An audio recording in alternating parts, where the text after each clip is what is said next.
There are so many Aftershock books coming out this Wednesday, February 24th. It's ridiculous. I'm talking Nuclear Family #1, I Breathe the Body #2, Sympathy for No Devils #5, Kaijus Score #4, and the Disaster Inc. trade paperback. I'm going to tell you a little bit about each of these series, which ones I'm looking forward to reading, and which ones I have read.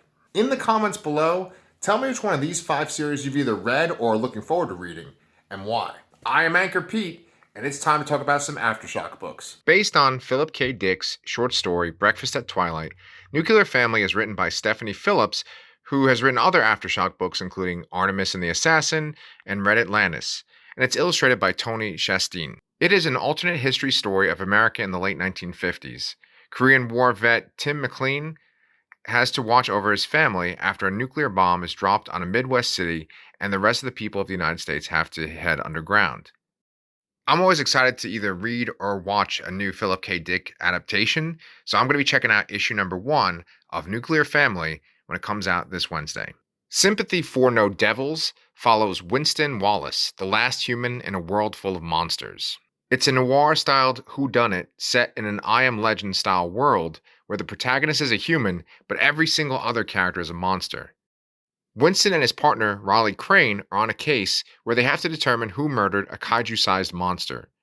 Issue #5 of Sympathy for No Devils is written by Brandon Thomas, who has recently written a lot of the much-talked-about DC Future State books, including Future State, The Next Batman, and Future State, Aquaman. Speaking of kaiju, Kaijus Score is a story about 4 desperate criminals working together on a once-in-a-lifetime case.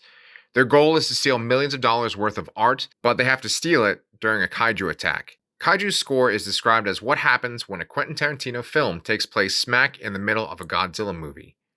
Kaijus Score is already in the process of being adapted into a feature film, so you will want to pick up the entire series, including issue #4, which comes out this Wednesday. The kaiju aren't the only things causing disasters. The series Disaster Inc., written by Joe Harris, who worked on the X-Files comic, and artist Sebastian Perez, tell yet another alternate history story featuring nuclear fallout. I'm starting to notice a theme here with Aftershock books. In 2011, the worst earthquake in Japan's history led to a nuclear meltdown at the Fukushima power plant. The area was evacuated and has become a no man's land. Disaster Inc. is an underground tourism outfit which sneaks wealthy thrill seekers into the area to explore the doomed land.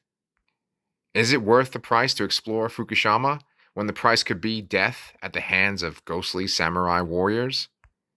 This is the book I am the most excited about reading, once I get the entire trade, collecting issues 1 through 5. The trade comes out this Wednesday. This brings us to our last book, which is the book that I want to talk about the most. It is I Breathe the Body #2. I Breathe the Body is described as The Social Network meets Hellraiser. I can't think of a combination that is more appropriate for me currently. The book follows social media manager Ann Stewart, who is trying to produce content featuring social media star Milo. We know from issue 1 that there's something very special about Milo, and there's something also very disturbing. We get this really disturbing scene in the beginning of issue 1 that shows some kind of ritual that was performed when he was just an infant. The ritual led to the eventual creation of the MiceNet, which is a living organic social network. Just that concept alone had my imagination going. The book focuses on social media and influencer culture. A good chunk of the first issue features narration from the main character, Anne, who sounds like she has gone past the point of apathy about the content she has created. She finds herself obsessing over views and is willing to put out any content just to gain more power on social media.